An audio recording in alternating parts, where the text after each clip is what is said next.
And if we lose anybody in this operation, they will have died a noble death because they will have risked their lives and sacrificed their lives to make us safer here at home.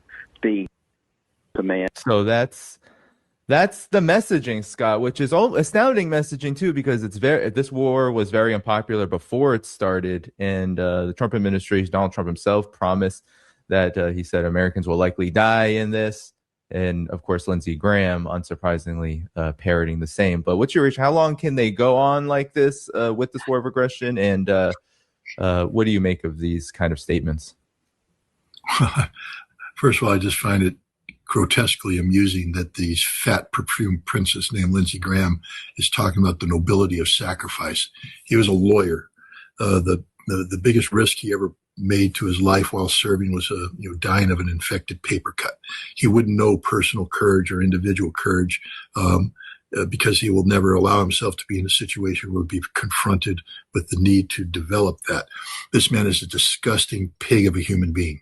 And I just hope that he gets the fate that he deserves. And in the old days, we tar and feather him and lead him out of town and throw him into a bee's nest. Who knows what'll happen? But this man does not deserve to die a peaceful death after living a long and fulfilling life. He deserves to rot in hell.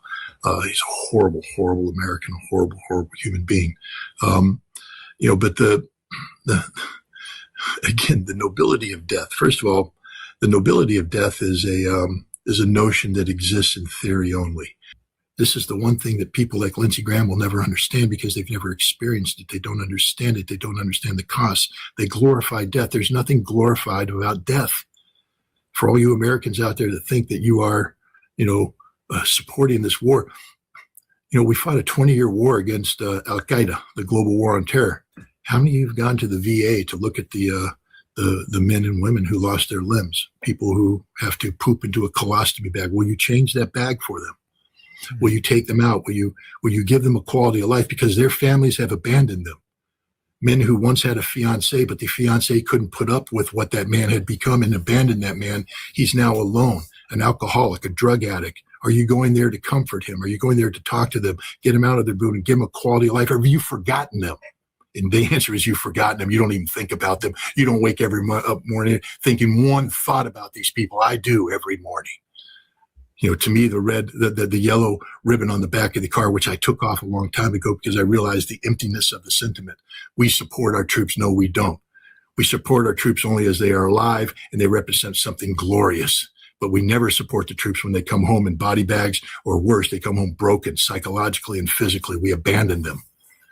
We look away from them. We pretend they don't exist. And yet Lindsey Graham wants to encourage a war that kills even more Americans.